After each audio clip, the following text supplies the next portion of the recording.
Hey, hey, hey. How is everyone doing? Hello all. Howdy to the chat. We got Ollie here. Congratulations on finally catching up to all those streams. You're all caught up now with the big boys. Another guy in chat. Tyler's here. Hey, Kimberly. Stuck at dinner with the in-laws. Oof. Oof. That's okay. You gotta grind it out with the in-laws sometimes. Well, we're back. We're back for another round of Beelzebub. Chapter 43. So we finally made it through 42. Jesus Christ. Welcome to everyone in the future, by the way. Howdy. And if you want to help support this channel, please do so by giving a one-time donation via PayPal, or consider subscribing to the Ko-fi account. There's also YouTube members, if you so choose. Okay, everyone in chat, your body's ready? Excellent. Because we're going to go to 43, Beelzebub Survey of the Process of the Periodic Reciprocal Destruction of Men, or Beelzebub's Opinion on War. So basically it's just Beelzebub's opinion on war, that's all. Hey, Morgoth in the chat, Bobby Jones here as well. Read Closer Encounters. What? Yeah, best book on aliens ever, bruh. So, Bob Alias. Oh, hello. Everyone's coming in now. Okay, let's just jump right into it. So, Beelzebub, Hassian, and Ahun had returned from the Jampal and had resumed their usual places. So this was, in the last chapter, they just were finishing up talking about something, and then all of a sudden, I think, what is it, lunch was ready?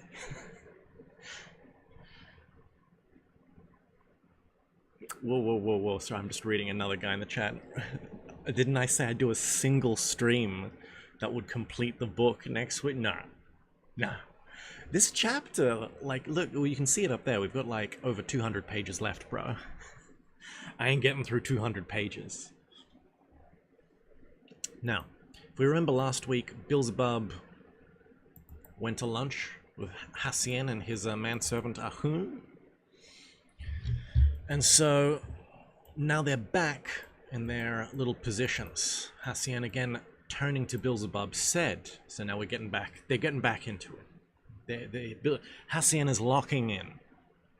Dear grandfather, although thanks to your exhaustive explanations relating to different episodes which proceeded on the planet Earth during the process of the existence of the three-brained beings, I obtained a clear conception and convincing understanding of the surprising strangeness of their psyche. Nevertheless, wait, who's saying this? I obtained a... Is this Beelzebub talking to Hassian? Anyway, nevertheless, the question still arises in me about one particularity of this psyche of theirs, which I cannot yet understand at all.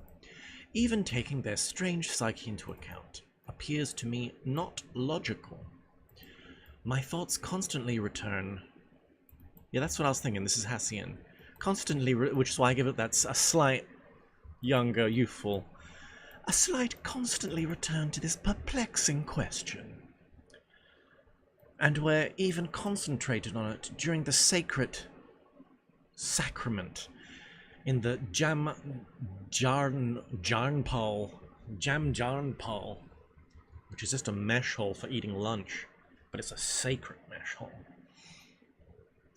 From all of your explanations concerning the process of the existence of these three-brained beings, I very definitely understood that although, during all their responsible existence, particularly after the third Transpalnian perturbation,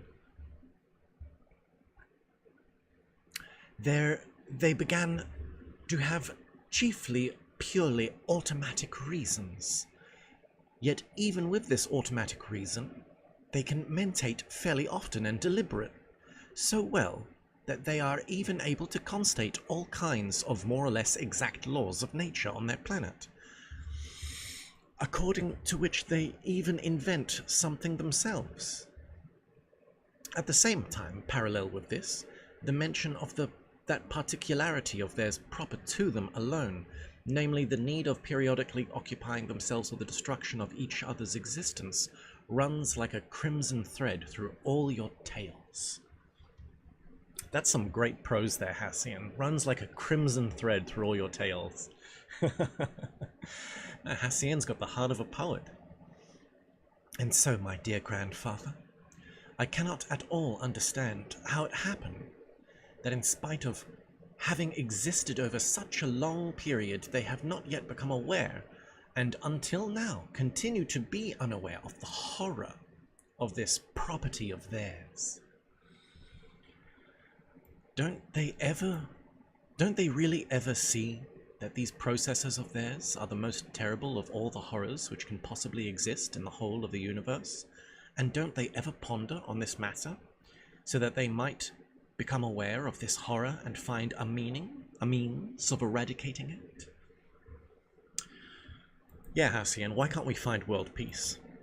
Please, grandfather, tell me why it is so, and which aspects composing the totality of the strangenesses of their psyche are the causes of this particularity of theirs. It'll be interesting to see because, you know, I'm a big fan of Blood Meridian. I think war is the father of all. Let's see what's going on. Let's see what's going on. This is going to be Judge Holden versus Beelzebub. Let's see. Let's see. Having said this, Hassian again looked expectantly and with a tense desire to know at his dear grandfather. Just imagine like a kid with large eyelashes, like batting them, like, tell me, grandfather. In response to this request of his grandson, Beelzebub continued to look at him with, as it is said, a remorseful smile, and then, sighing deeply, said, "Ich, my dear boy, this particularity and all the results ensuing from it are chiefly the cause of all their abnormalities, and so to say, muddled logic. This is..." Honey, please. And having again paused a little, he continued, "Good. I will help you get clear about this question. The more so, as I have already once promised to elucidate it to you in detail. Of course, in this case, for the sake of the development of your active mentation, I shall not for this reason give you my personal opinion." My wife said I'm getting my internet disconnected. Tyler says, louder in the back.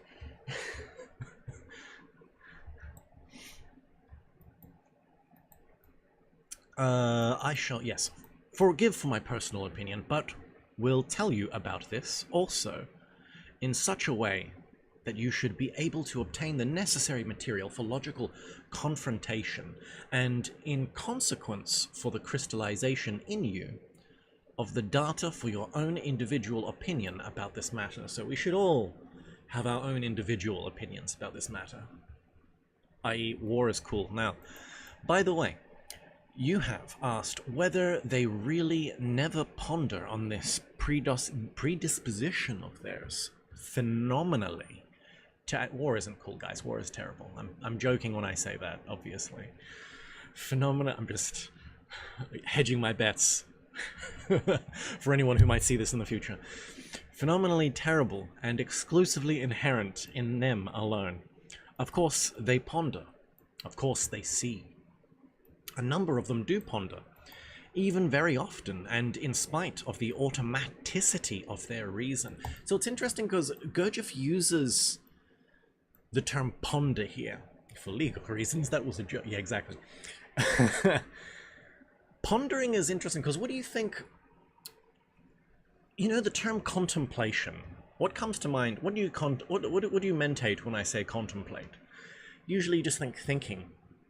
Like the word meditate. What does meditation even mean anymore? Does it mean visualization? Does it mean you try to stop your thoughts? Does it mean breathing exercise? Does it mean you're praying to divinities or something like that? There's so many muddling of terms. And it's hard because also the academy became very rationalistic after a period of time, so the mystical practice of contemplation became just thinking about stuff real hard. So Gurdjieff uses this term ponder, and it's very interesting because I've heard some people in the fourth way describe this as something like, you know, you reason with your intellectual cylinder, but you ponder with your emotional center. Or it's maybe even a thinking with your intellectual cylinder, but it's pondering when the emotional cylinder also gets involved. So you're not just using one cylinder. It's like multiple cylinders are getting involved when you're pondering or properly, really properly contemplating something. And so he mentions this often. It's good to ponder things, and sometimes they ponder things and they even reach truth or certain conclusions, and then we can even the way we are with our automatic reason, we can still triangulate certain laws almost objectively as they are, as Hassian says. So I just thought I'd mention this. The pondering is important. A number of them do ponder, even very often, and in spite of their automaticity of their reason, that's not even a word, fully understand that this particularity of theirs, namely their predisposition to the periodic reciprocal destruction, Jesus Christ, their predisposition to the periodic reciprocal destruction is such an unimaginable horror and such a hideousness that no name can even be found for it. Yet unfortunately, from this pondering of these three-brained beings there, no sense at all is ever obtained. And no sense is ever obtained, partly because only isolated beings there ponder over this matter, and partly thanks to the absence there, as is usual, of one common planetary organization for a single line of action. And therefore, if even the mentioned isolated beings ponder over this question and constate something sensible about this horror, then this constating of theirs is never widely spread and fails to penetrate into the consciousness of other beings. Very interesting, Morgoth, yes. Yeah. Humans at war. Are we all just snakes biting our own tail? But it's interesting, he's saying some people realize the true horror of it, but the realization that you have, even if you write it down, there's no guarantee that it will penetrate the consciousness of another. And in addition, it is very sad about this sincere pondering of the beings upon similar questions. I must tell you that thanks to the abnormally established conditions of being existence there, the waking psyche, as it is expressed there, of each one of them gradually becomes, from the very beginning of responsible existence, such that he can think sincerely and see things in true light exclusively only if his stomach is full of first being food that is impossible for what are called wandering nerves in it to move, or as they themselves say, he is stuffed quite full, and besides all his needs already inherent in him, which are unbecoming to three-brained beings, and which have become the dominant factors for the whole of his presence, are fully satisfied, of course, only for the given moment. This is interesting. So he's basically saying that because of the way we live as well, the only people who can think sincerely are those who exclusively have their stomachs full. The subtext here is it's the rich and affluent who can afford to have the leisure time to contemplate. And I mean, most people waste their leisure time, but even if you spend it in contemplation and come to this realization, you're still a privileged few. Yes. And then you just get kids going to uni and joining the Peace Corps. It's like, what about world peace, guys? Just one more week. Just let's try it one more time. This time it'll work for sure. My utopia will work for sure. Did you know in Thomas More's Utopia, he includes slavery? Just came to my mind the other day. I was like, wait a second. The first book, well, Utopia by Thomas More, he like has slaves in Utopia. That's what I'm like, what? Come on, man. It's not a utopia. Bruh. Maybe in that, because it's funny when he puts it there, because it's like the utopia isn't a utopia for a slave, it's a dystopia. So maybe in the dystopia we live in nowadays, maybe it's already a utopia for other people. I feel like the bike cuck meme. It's like, life is bad, but at least the Rothschilds are having a good time. Anyway. And as owing to those same wrongly established, yeah, billions must follow New Age and be optimistic. Ugh. New Age slop. As owing to the same wrongly established conditions there, not all the beings have the possibility of becoming thus satisfied. Then on this account, and for many other reasons, most of them, even with their full desire, can neither think sincerely nor see and sense reality. Because when we, don't have our... I mean, it's not even our desires. If your basic needs aren't met, if you're constantly worrying about, I don't know, rent and food or something, you're not going to be able to, I don't know, you're not kind of balanced enough to sense reality as it is. You got some Schmidt in the chat. Indeed, indeed. Free labor is utopic.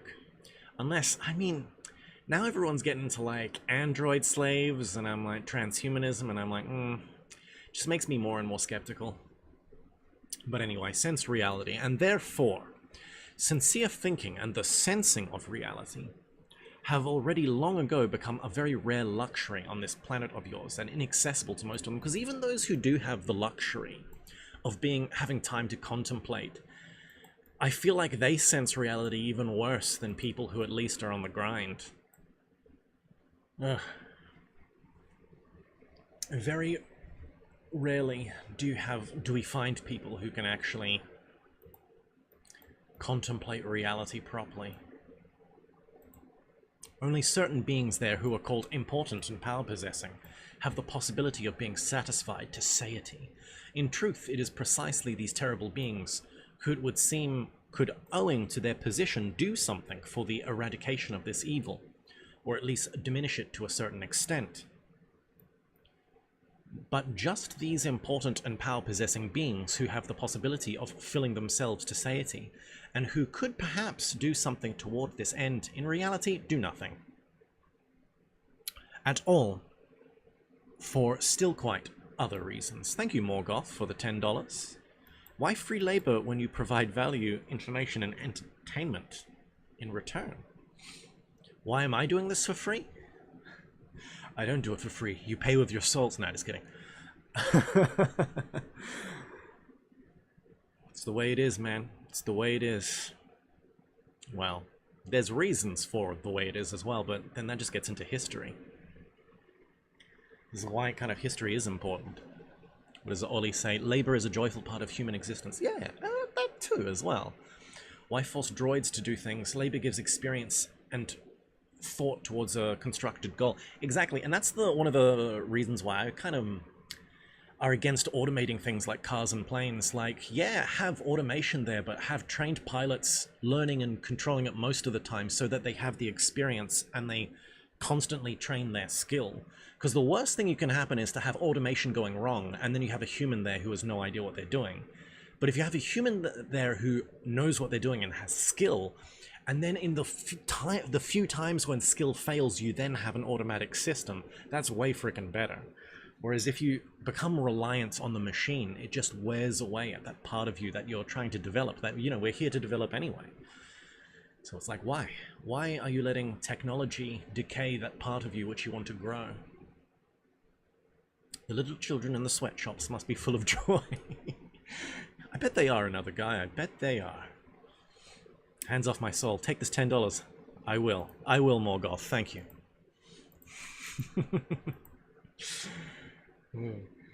Whitney Webb warns of this dumbing down of society and humanity due to automation. Exactly. That's why it's still good. Like, I appreciate when people, have in their hobby, they have a hobby like, yeah, I still do calligraphy. And I'm like, that's great. Because, people will poop on that and be like, you got to do something more practical, like, I don't know, woodwork or maybe plumbing or something. I mean, woodwork's a great one. Woodwork or cabinet making. carpentry or cabinet making, like at the end times when a Carrington event knocks out all the electricity in the world, you know, being someone who can work with wood, you can just go into a town and be like, hey, what can I fix? I'll trade my skill for food. That's going to be very helpful, but you know, there's a lot of things that need recording. Having records, kind of being a clerk in a way, is a kind of important thing. So kind of having that scribe game going, having a good calligraphy may actually be really important. I actually have this straight up thing, right? I have this theory. Let me just go off on a tangent here. Gonna go off on a tangent. Memory work, right? We all got to get back into the Giordano Bruno memory magic, memory work of the West, and here's why. And so I'm just looking at chat. So let me just tell you my memory thing.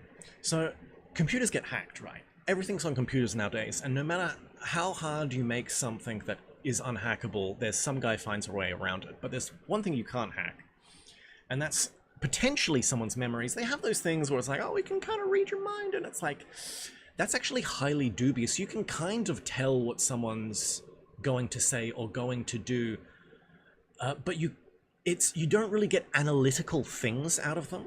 Like even where, if we go esoteric and you go remote viewers, where the CIA like tried to psychic spy on people, they could get psychic spies to remote view a guy in a room writing something on a paper, and everyone could remote view the guy and even say what he was wearing and doing, but no one could get what he was writing down on his piece of paper. It's like the analytical thing they would always miss. It's like you can potentially see a vision of the future, but you don't get analytical things like numbers. So you can't, maybe you can tell who's going to win the lottery, but you wouldn't be able to tell the numbers, because that's an analytical thing.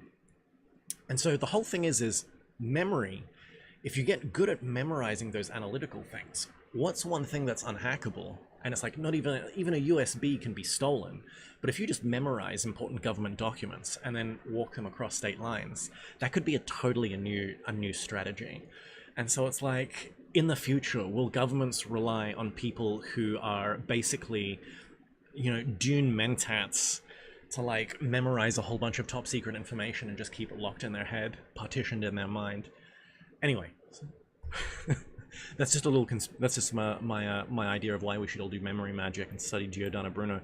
Johan Smith says, "Lol, I'm a cabinet maker, and mate, no one wants our skills right now." Bro, that sucks. That sucks. I mean, you know, it's a recession. I mean, if you go to find a rich guy, I'm sure everyone in LA has some burnt furniture they want remade or something. But yeah, I know. I feel the pain. I feel the pain. Woodwork, calligraphy, drawing circles perfectly. A trained magician needs many skills of labor just to make a talisman. Exactly. Metalwork as well. Plumbing, blacksmithing. Let's go. Hazel in the chat. Howdy. Three body problems. Alioms, wall facers. I only read the first book, guys. Dark Forest discusses that whole principle weaponized. Really? Wait, which?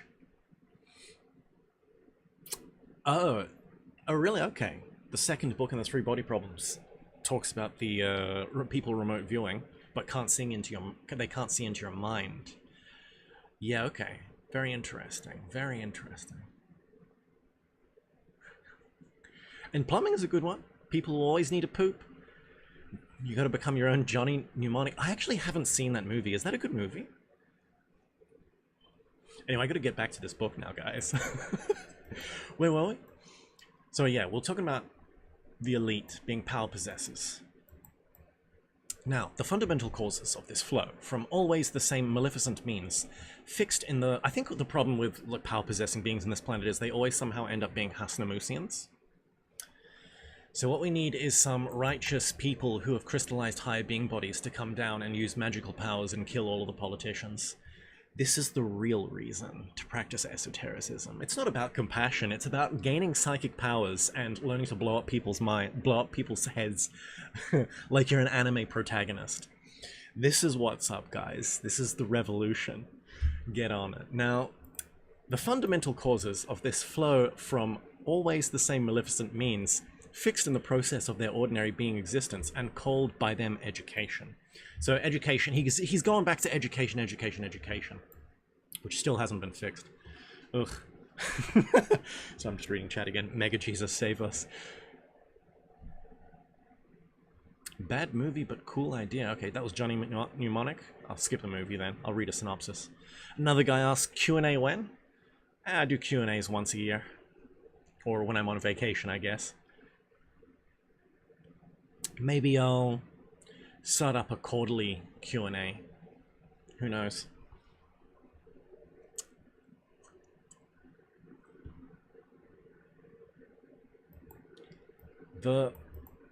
This maleficent means is adopted there for all the young during their preparatory age, but especially adopted everywhere in relation to those young beings who later, almost always, as a rule, become power-possessing. So education, it's not just that education's wrong, but it's almost like deliberately built into education as to make you kind of cruel and maleficent.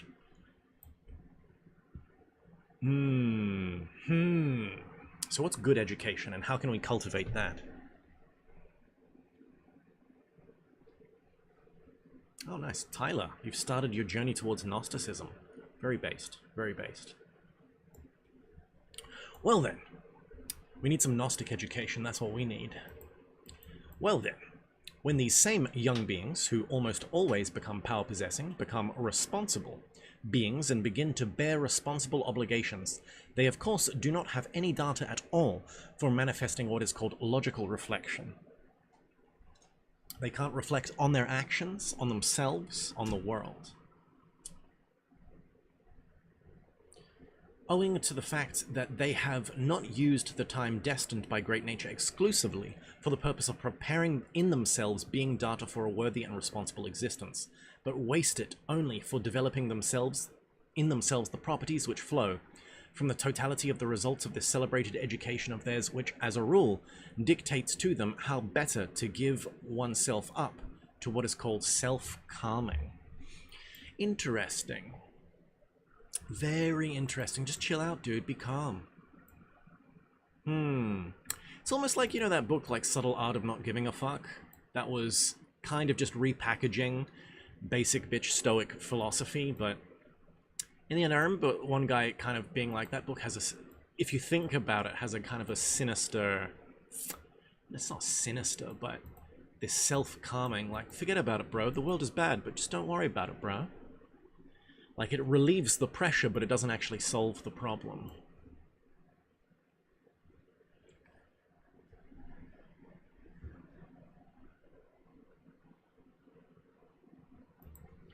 Thanks to this abnormal education of theirs, not only is nothing crystallized in them to enable them to reflect and actualize anything effective in practice, but on the contrary, thanks to this abnormal education, those many consequences of the properties of the for them accursed organ kunde buffer devised by the great angel, now already Archangel Luisos, are gradually formed in them and became organic functions. So what feels natural to them is actually unnatural. It's been a while since we've heard about Luisos as well. So I just read the chat there.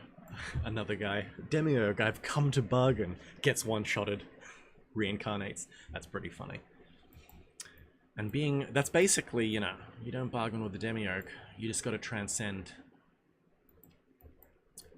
God, in the end, is not an image that you worship. God is something you transform yourself into. And being transmitted by heredity from one generation to another are in general crystallized in the psyche of these unfortunates. It's very interesting. So even ideas are transferred in a hereditary manner. Interesting. Namely, those consequences of the said organ are formed in them, which exist there today under the names of egoism, partiality, vanity, self-love, and so on. So, psychic ideas is the wrong word I meant. Psychic structures can be passed on via your genetics. I guess, you know, some people can be autistic. Do I have a missed call? Okay, just from my boss.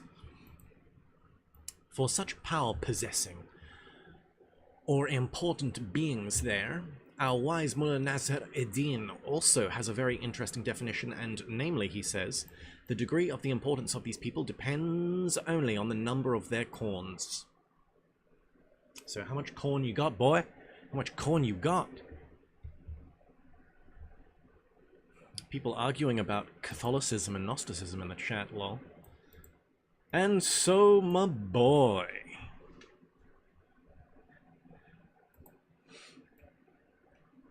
Or corns on their feet. That's interesting. Could be.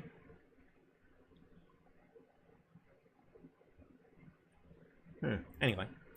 When these three-brained beings of your planet, particularly of the present time, who have the means of gorging to satiety and of fully satisfying all their other needs, and who perhaps could do something for the struggle against this phenomenal evil prevailing on their planet, are satiated, and their mentioned needs are satisfied, and they are seated on what are called their soft English divans, in order, as is said there, to digest it all. They do not profit, even during this time so suitable for sincere thinking, by those favorable conditions, but indulge instead in the maleficent self-calming. So when you have time, basically, when we do have time, true time, we don't use it to contemplate and constate, we use it to doom scroll. Self-calming seems to be the TikTok doom scrolling of Gurdjieff's day.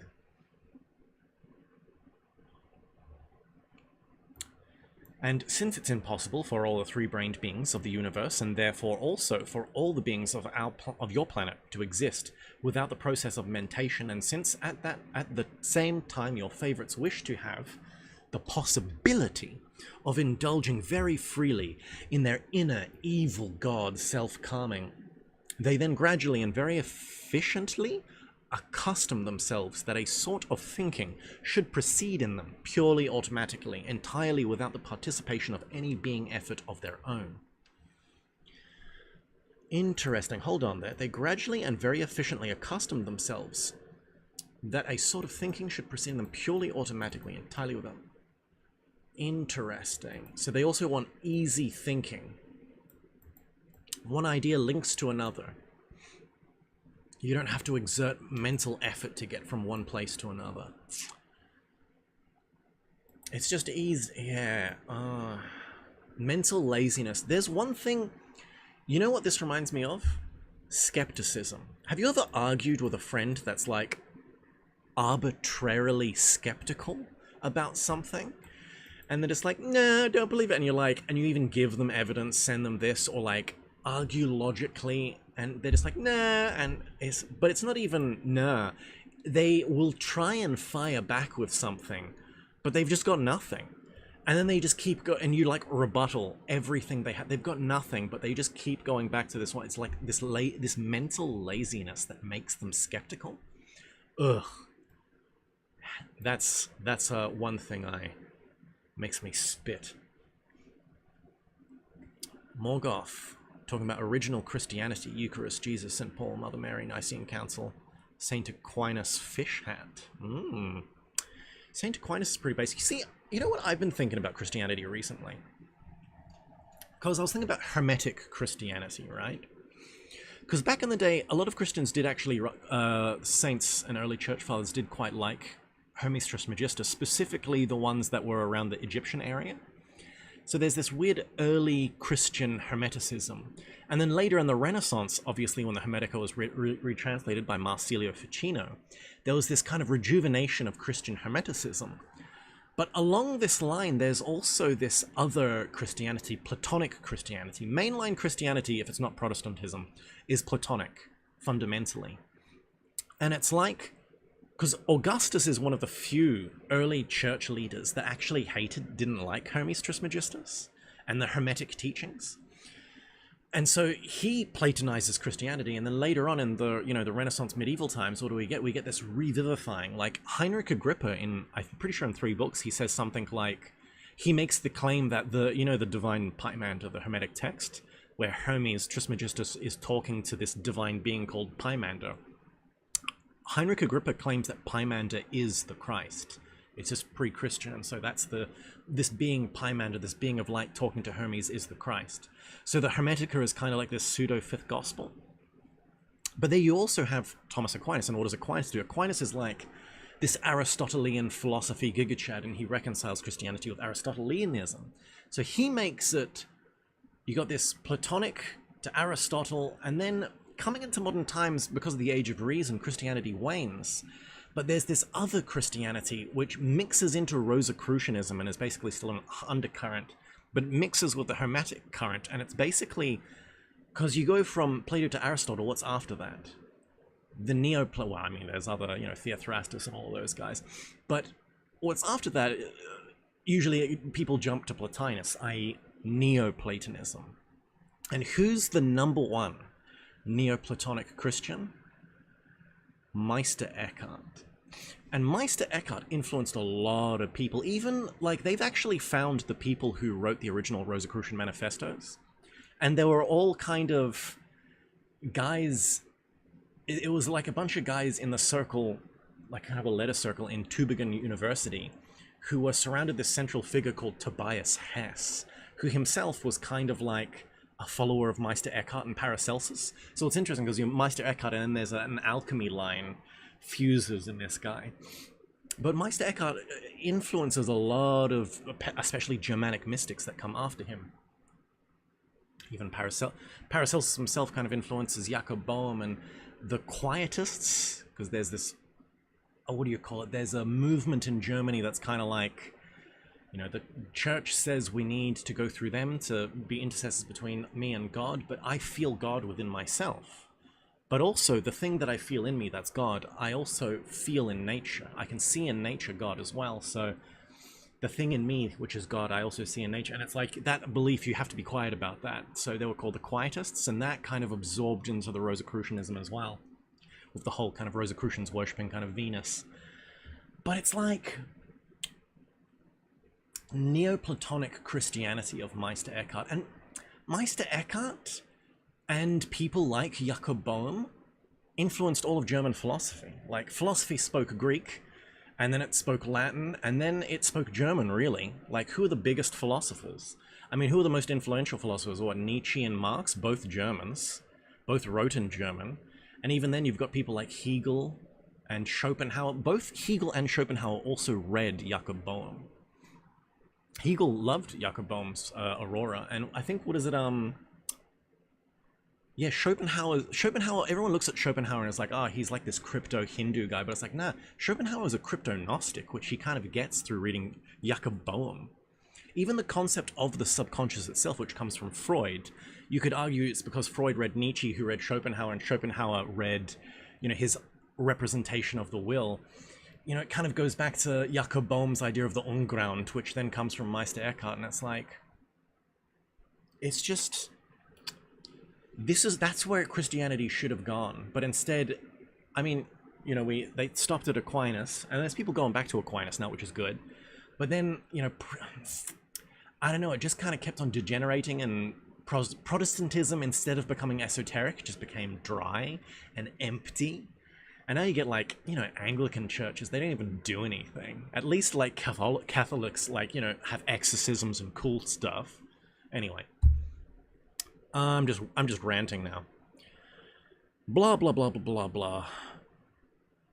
Psychic resonance with the Roman Empire. Yes, also based. It really went German and out. Yeah, I mean, that's true as well. I'm when I said, like, philosophy spoke German, I mean, I'm just quoting the guy who was dissing the British.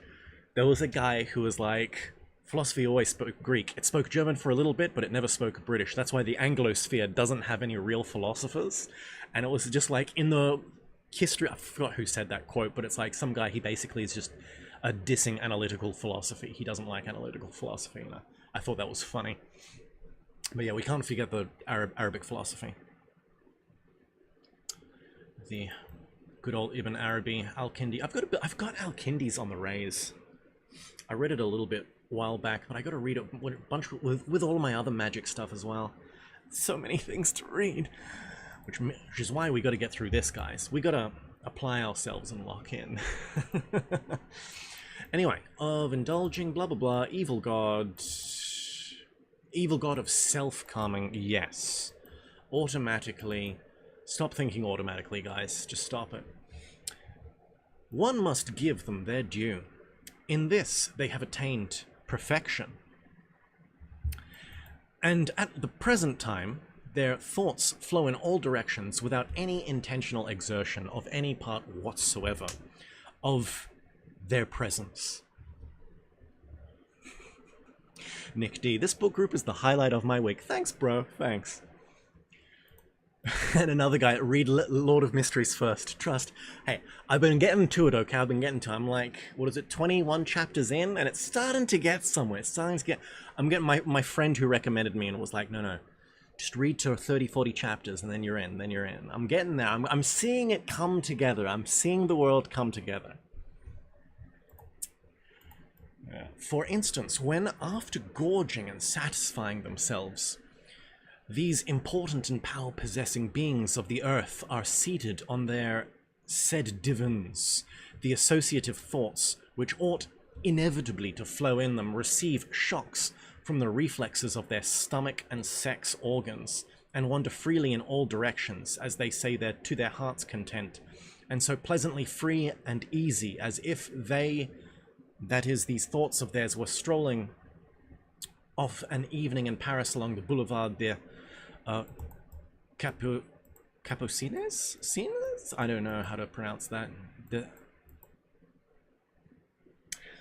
But yeah, that's interesting. I have this, like, you know, Gurdjieff loves going off on tangents, but he's clearly enjoying dissing basically rich people who think they're smart, but really they just eat and then let their basically stomachs and sex organs fantasize and lead their mind and fantasy. Very interesting, though. Very interesting, because in here, it's also, like, this is the opposite of what we call in the West path working. Where it's like, you do focus on something. Instead of letting your stomach and sex drive, it's like you focus on something like a sacred symbol or even a part of a sacred text or a poem. And you continuously focus on that thing and bring your mind back to that thing. But you allow your mind also to kind of wander as well. But only associate, you know, the whole idea is concentration is the freeing of the mind in a restricted area. So the mind is freed in this restricted area, and it's like your mind kind of processes through a path and reaches a certain realization about what you're kind of viewing, in a sense. It's very interesting. Gurdjieff never really talks about that, but that's more of a, you know, Hermetic Order of the Golden Dawn path working thing. And I don't think Gurdjieff would ever teach it in a book. If he would ever teach anything close to that, he would teach it as an oral instruction, because something like that, it's just so easy to become delusional. Anyway, when these power-possessing beings of your planet are seated on their soft divans, he really loves this term, soft divans. It's like he was just sat on hard cushions in the East for so long that when he's like, these soft divans, this is what makes America weak. Soft divans. Subjects like the following think in them. It's a really... Ollie says, that's a really helpful description of path working. I always thought that was like a Zen koan style meditation. Yeah, I mean, I think Zen koans have a different function. Like, it's... well, different Zen koans have different functions as well, but the Zen koan, the way it's always described, is it's something that is literally cannot be reached via the normal functioning of the mind, and so your normal logical mentation exerts so much effort it collapses, and then the consciousness can flow. Whereas this, it's more of a... you're kind of leading... It's almost, I wouldn't say you're leading your mental function. It's almost like you're trying to get your metacognition to just view your normal cognition and keep it kind of restricted in an area so that it moves into a specific direction. That because we are not the metacognition thing yet, or identified with it, it's like we can't see what's in the fog of war, and so we just kind of need to kind of lock ourselves in and kind of trust this process. Anyway, hemorrhoids maxing. What? Well, divin maxing. Okay, yeah. Let's go. For instance, how to get his revenge on that acquaintance of his, John Smith, who a few days before looked at a woman he liked. Not with his right eye, but his left. Disgusting. He was probably checking out her heels as well. Or this digesting terrestrial power-possessing or important being thinks, why did my horse come in first yesterday at the races why did not my horse come in first yesterday at the races as I expected, but some other? It must be because someone was cheating. Or why do those socks, which are in fact quite worthless, go up every day on the market higher and higher? Or finally he thinks something of this kind, if I were in John Smith's shoes, who invented a new method of breeding flies for making ivory from their skeletons, what? Then from the profits obtained I would do this, that and the other, and not as that fool, who like a dog in the manger will neither himself eat, nor let others eat, and so on in the same strain. It sounds like Gurdjieff is talking about this tendency of kind of mental wandering.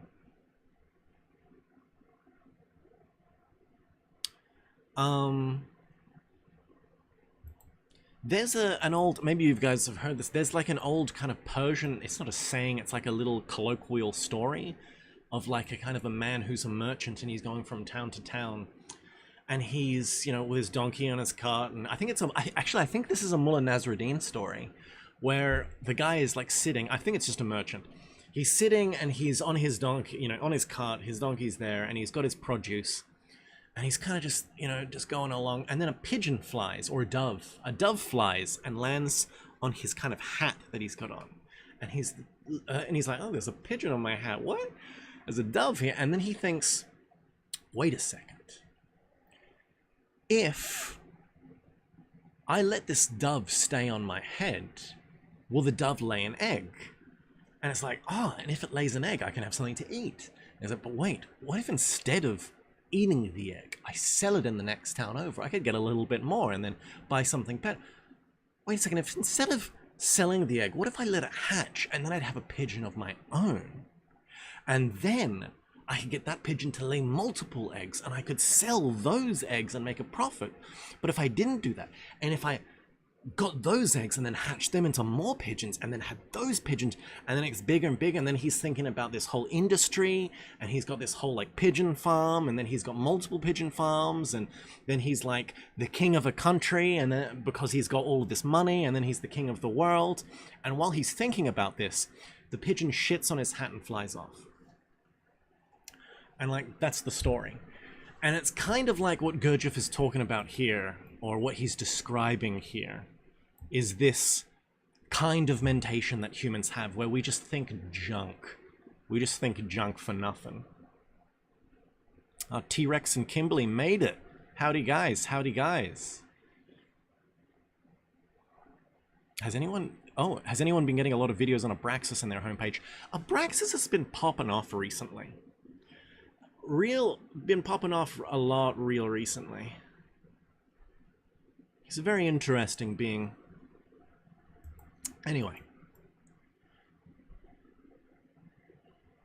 Still, it does occasionally happen there that some power-possessing or important being of the earth suddenly chances to think not under the influences of the reflexes of his stomach and sex organs, but thinks sincerely and quite seriously about these or other questions, with particular regard to this terrifying terrestrial question.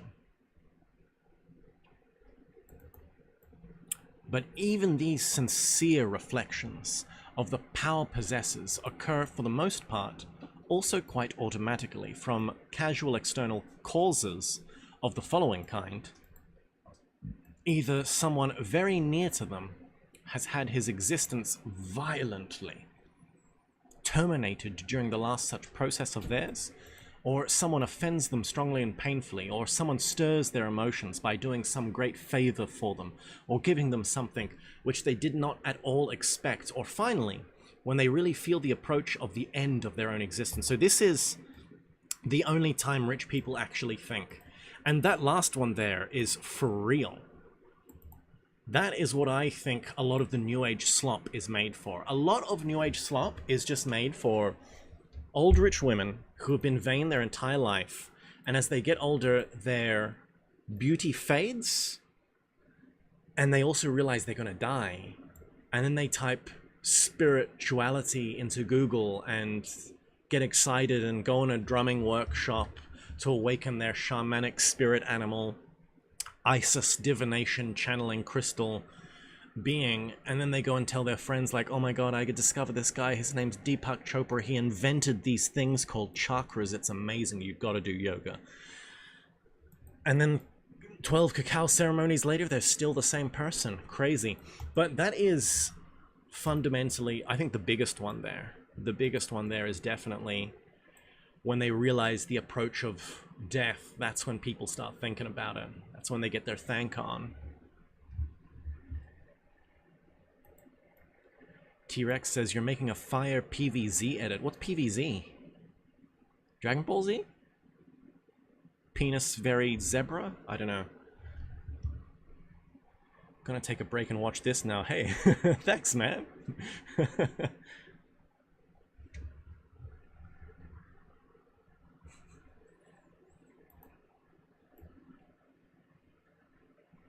Oh, Plants versus Zombies. Oh, okay, that nice.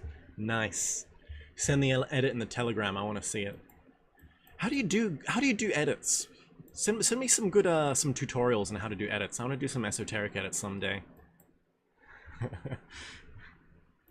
Now, and in these cases, when the power-possessing beings there sincerely ponder about this phenomenal horror which proceeds on their planet, they are always greatly agitated by it.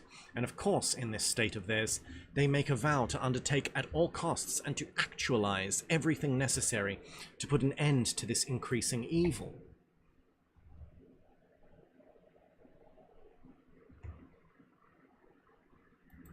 What's that? T-Rex, you're just using CapCut? Well, I use DaVinci. So you just use CapCut and you make some fire edits? What with like, you know, like how do you make a good Hyperborea edit? Like I see some and some Hyperborean edits, I'm just like, god damn, how do these guys do this?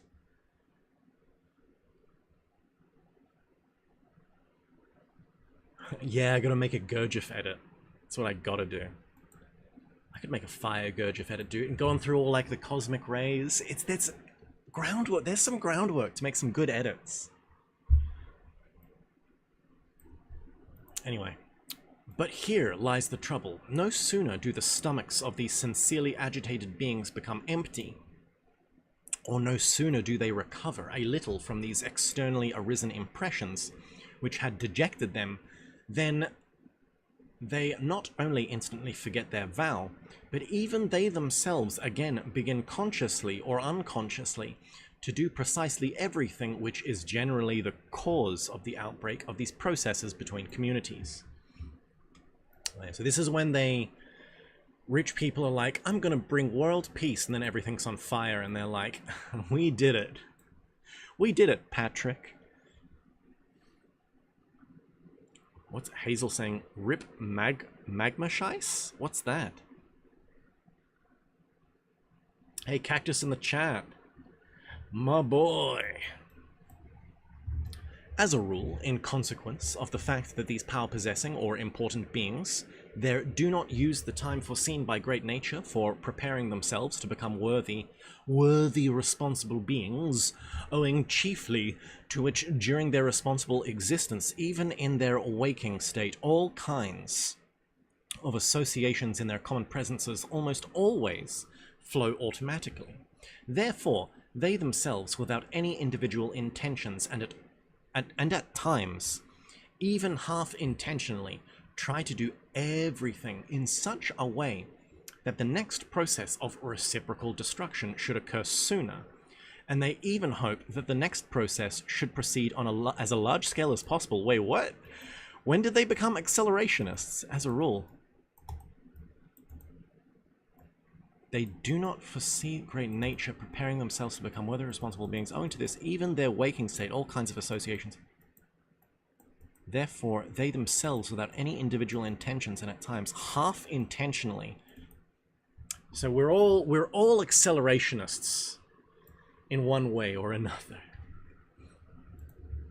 Nick Land would be proud. That was like a video I had an idea of making once. I was like, Nick Land versus Gurdjieff, and then I was like, nah, that's just too schizo. I've got other things to make. Such a monstrous need arises in their abnormal psyche, because they expect certain egoistic profits from these processes, either personally for themselves or for their nearest, and with their degenerated mentation, they even hope that the greater the scale of the next process, the greater the extent of the said profits to be obtained, either personally for themselves or for their nearest.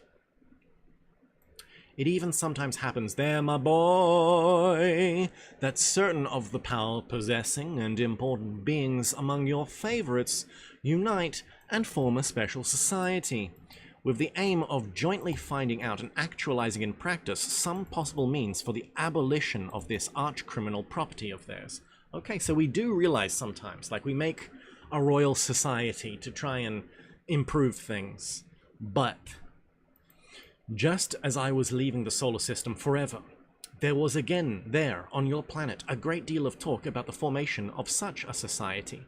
It seems that they intended to call their new society the League of Nations. That became NATO, right? Good lord. I hate corn syrup. As well as the Antichrist.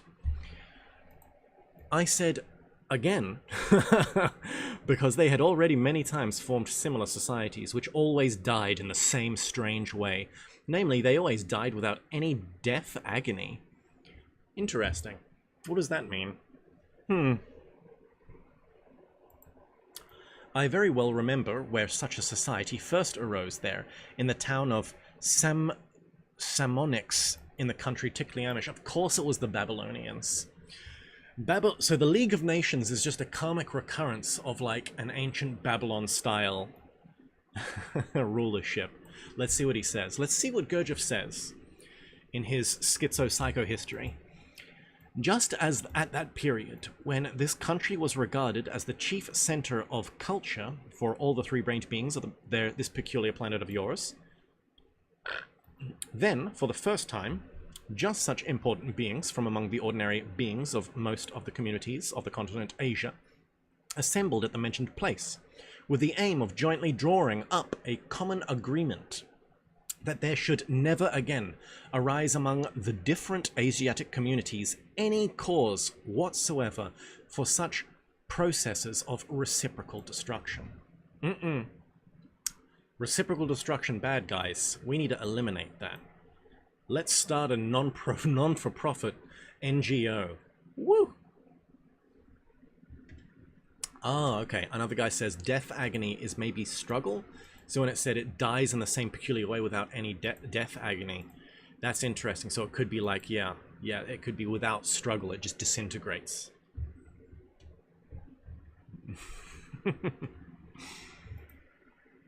What is it, Nick D? I hate corn syrup, crashed your feed. That's pretty funny.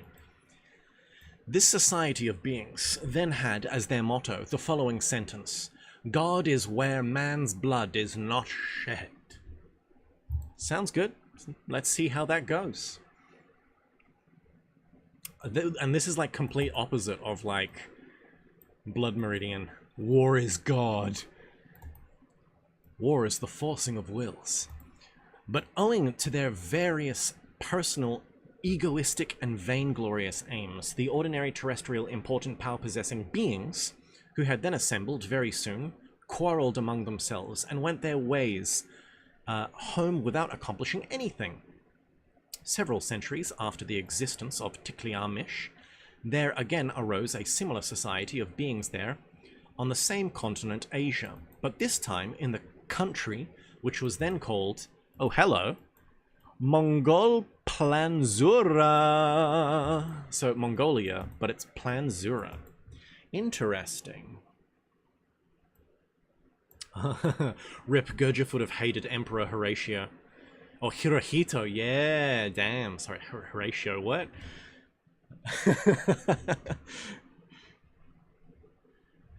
Hirohito. I wonder what, like, Yukio Mishima would have thought about Gurdjieff.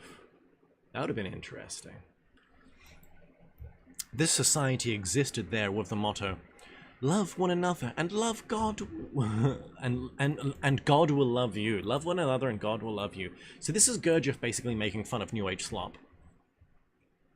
And this society, having given no positive results for the same reason, ended its existence also in the same manner. Later, they again formed such a society. Sorry, Horatio. I don't know why that's making me laugh, another guy. Later, they again formed such a society, but this time in the country which is today called Egypt. So even Egypt tried it, and then the Sea Peoples came and killed them. And this society began to exist there under the motto, if you learn how to create a flea, only then dare you kill a man. Oh, that's a good one. That's a good one. So you can't even create a little life. Why would you destroy a big one?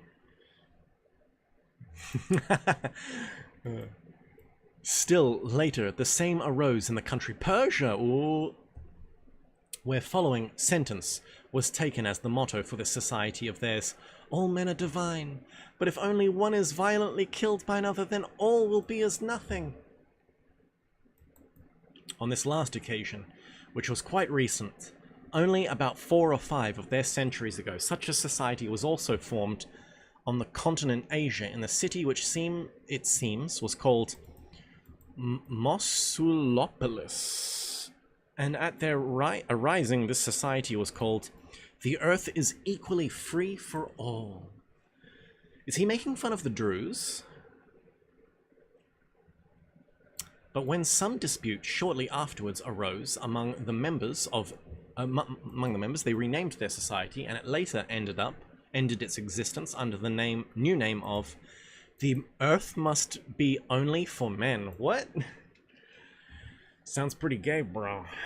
Sounds pretty gay. The members of this latter society, namely The Earth is Equally Free for All, might perhaps have accomplished something effective because, in the first place, they had as the basis of their aims an actualizable program, and secondly, because they were all, without exception, old and honorable beings who had already had a great deal of experience during their planetary existence and had in consequence become disillusioned about everything that their ordinary planetary existence could in general give them. Interesting. Mosul, Iraq / Summa, well, maybe. Maybe. But anyway. So really, pardon me. The main thing he's saying is, it's repetitious. We've tried League of Nations again and again and again, and what we really need is some kind of something to unfold our psychology. We need phenomenology, psychoanalysis, but like a depth psychology, a meta psychoanalysis, something that can actually...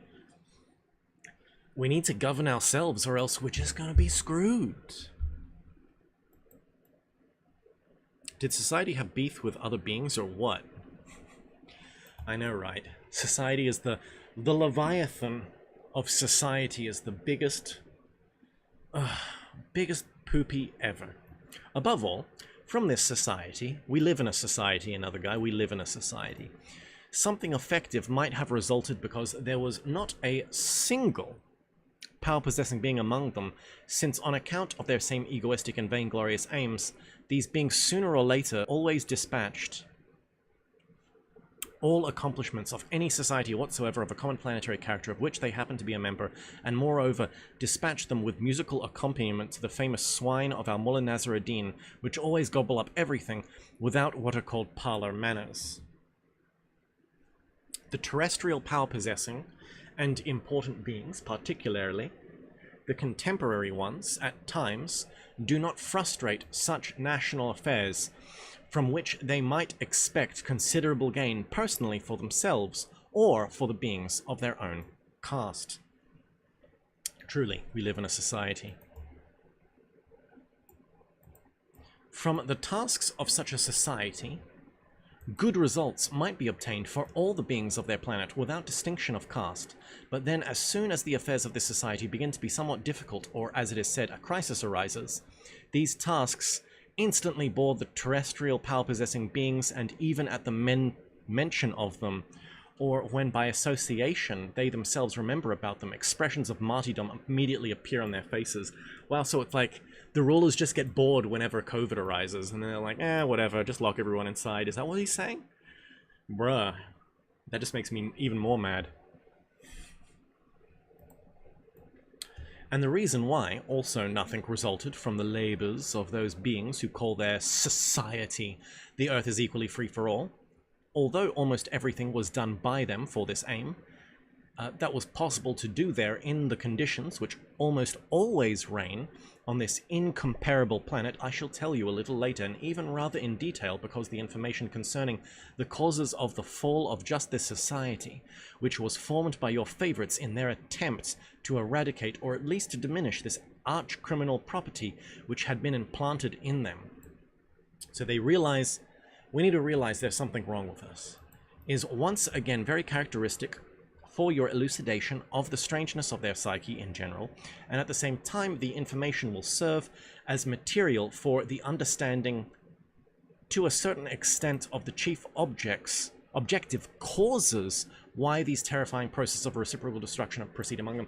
So one of the problems that always seems to recur is a group of people realize that there's a problem with our psyche, but their solution for it is to change society or organize society in a certain way that it provides pressures on our psyche to try and kind of reprogram it. But it doesn't seem to work out well when they do that, which is why it's like creating some kind of system where those who can revolutionize and do something, can change themselves internally. And as long as you have a society where there are people who do that and continue to do that and are allowed to do that and are able to do that and have the means to do that, that society will flourish. But if you're just creating political structures to dominate the biology of a group of people, a society to dominate the biology and the psychology of a people,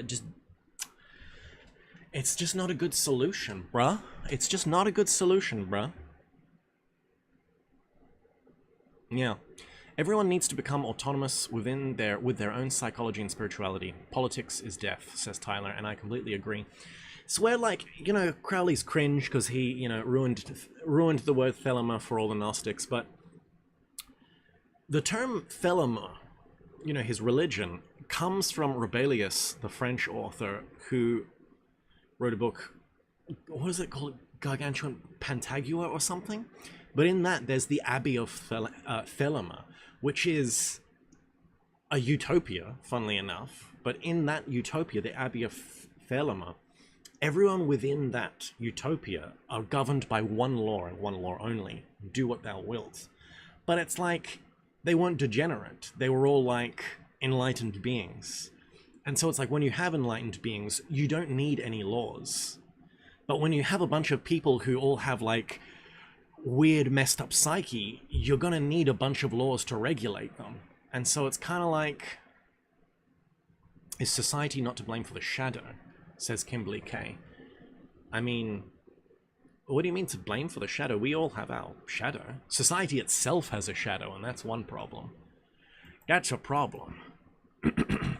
I mean, in a sense, there are some things about us that society doesn't allow us to express, and so it gets pushed into our shadow. Society may increase the shadow of some people. That's definitely true. Yeah, exactly, another guy, exactly. Now, where was I?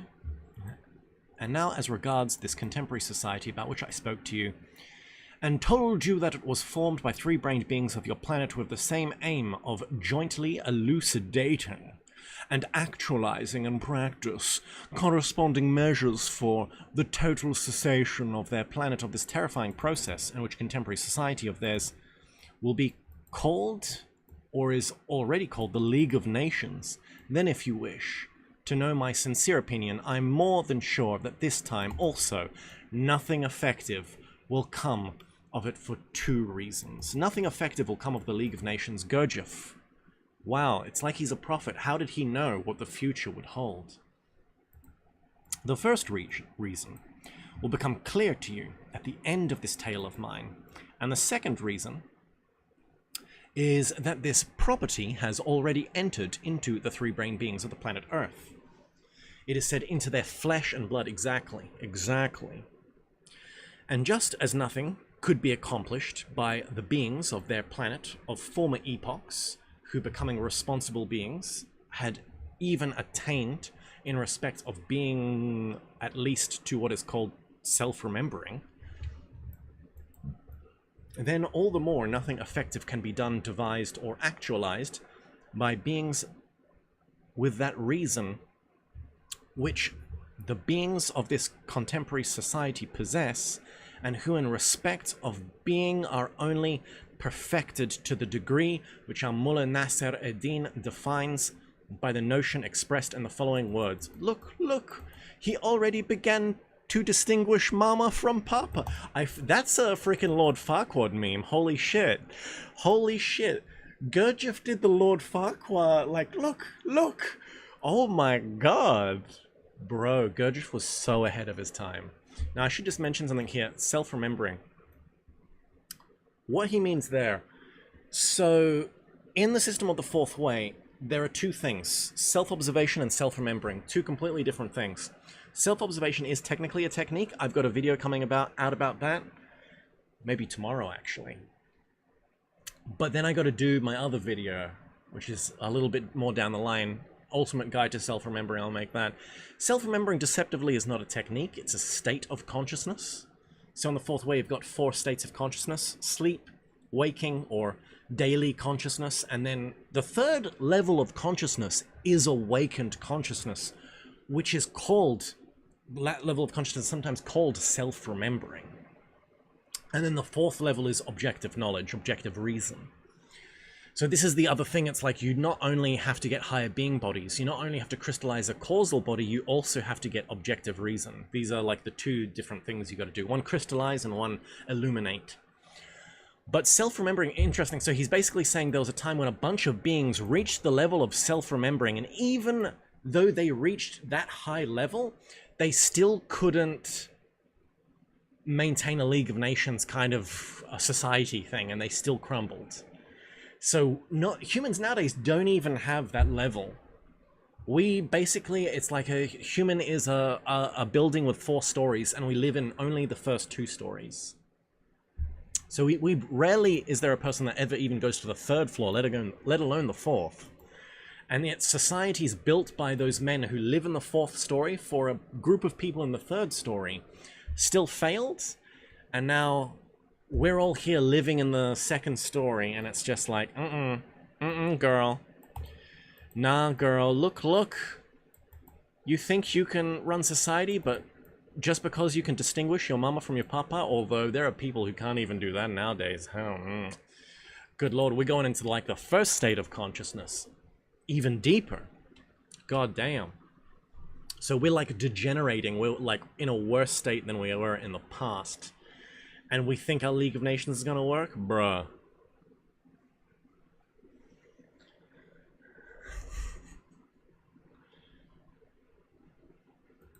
Now. Still, I must remark that these contemporary, important and power-possessing beings who are or will be members of this contemporary society will achieve personally for themselves by this new contrivance of theirs one most formidable and most useful result, namely, thanks to this official society of theirs, they will have still another, as it is said, very plausible excuse for drawing wool over their eyes, of their what are called proprietresses Impropriety. What is even this word? What is the butchering of this word? Okay. You know what? Let's go, dog. Let's go.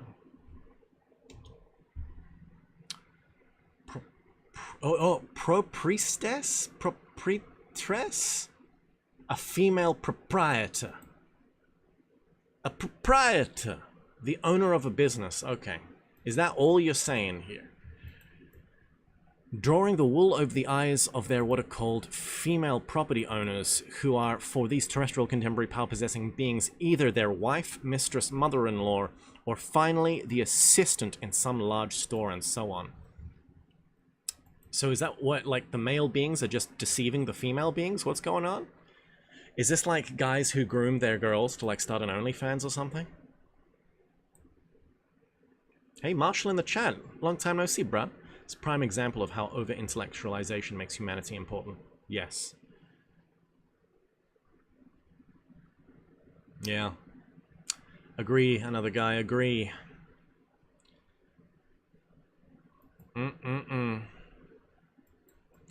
Whereupon, thanks to this new official society of theirs, they will have their opportunity of passing the time tranquilly among their friends, important and power-possessing beings like themselves, and at these official 5 o'clocks, which, without doubt, will be very often arranged ostensibly for affairs connected, as it were, with the aims of this important official society of theirs, they will be able to pass the time without the silent though terrifying glances and watchfulness on the part of their proprietresses. What? Huh? So their wives? What's going on? Such societies of power-possessing beings usually arise there at the beginning of the end of their great processes. A reciprocal destruction in almost each time they arise the following way. A number of them, namely among those possessors, personally suffered during their last process of reciprocal destruction such heavy losses.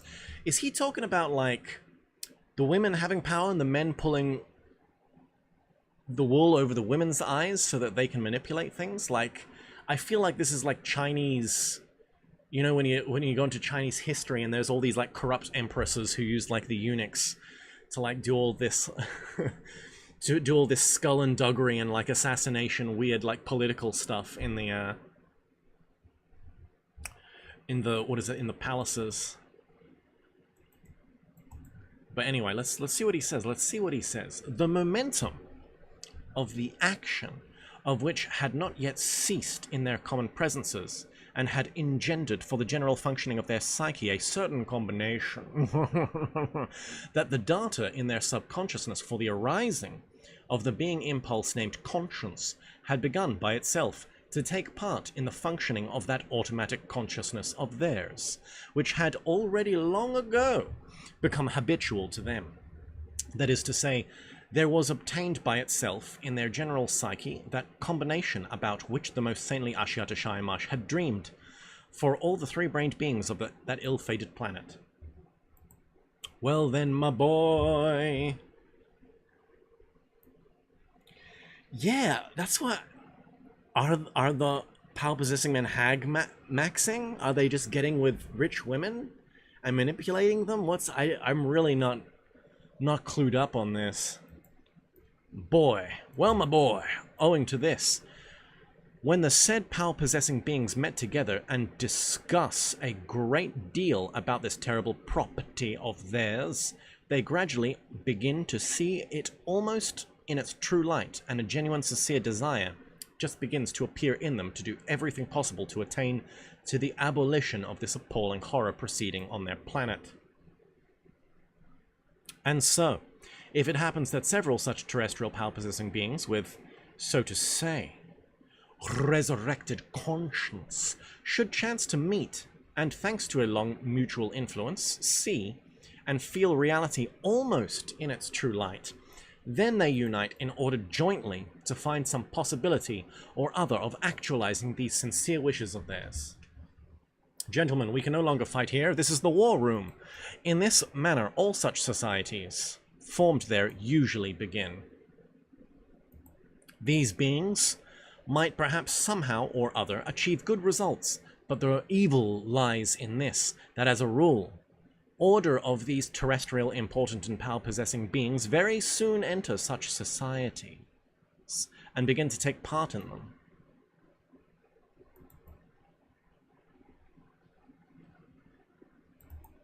As a rule, other of these... So basically, including other people in your cool society that you're made ruins it. This is what's happening. This is what's happening. Wait, what? So I'm just... Marshall talking about being a pseudo-juggalo. What?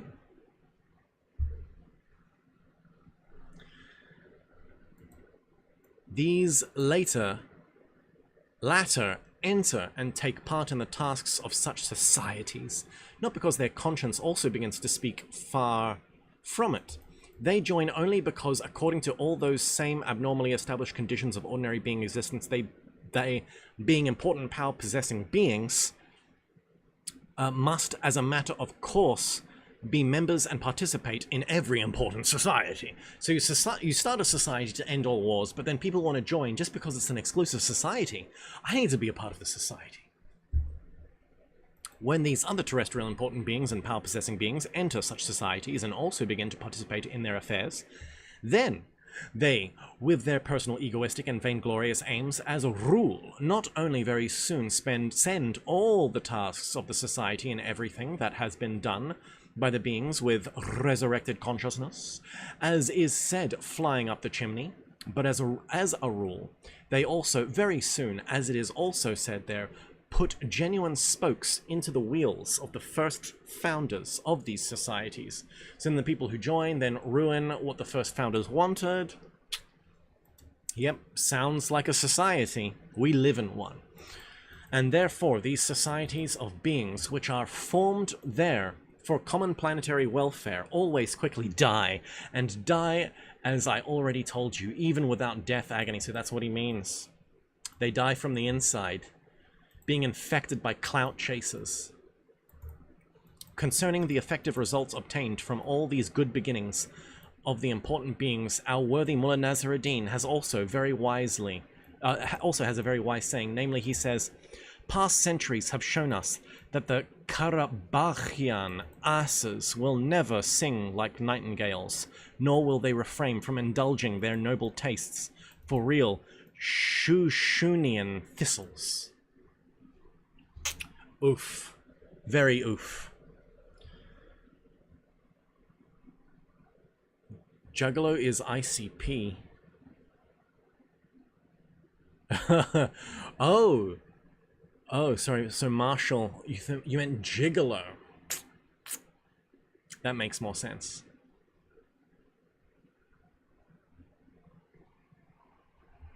Yeah, guys. Anyway, we're getting to about an hour and a half. And instead of talking about gigolos in the chat, I think we'll end it there for this week.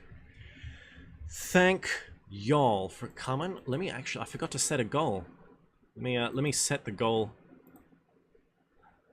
to bookshelf tour. There we go. I'm setting this goal here. Okay, everybody. Thank you for coming along. If y'all want to help out...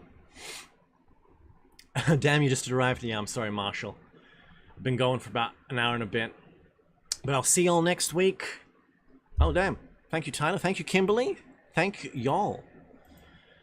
See y'all next week. We'll continue along here, learning about why the League of Nations suck and why you should hate corn syrup. Esoterically, of course. Keep an eye out on the channel. I'll have a new video coming out in the next week. And, yeah. Stay frosty, y'all. And don't forget to... yeah. I'm going to be hanging out for your Plants vs. Zombies edit, T-Rex. And I'll get back to reading Lord of Mysteries, as well as all my other Hermetic works. Keep it frosty, guys. I'll see y'all next week. Mwah.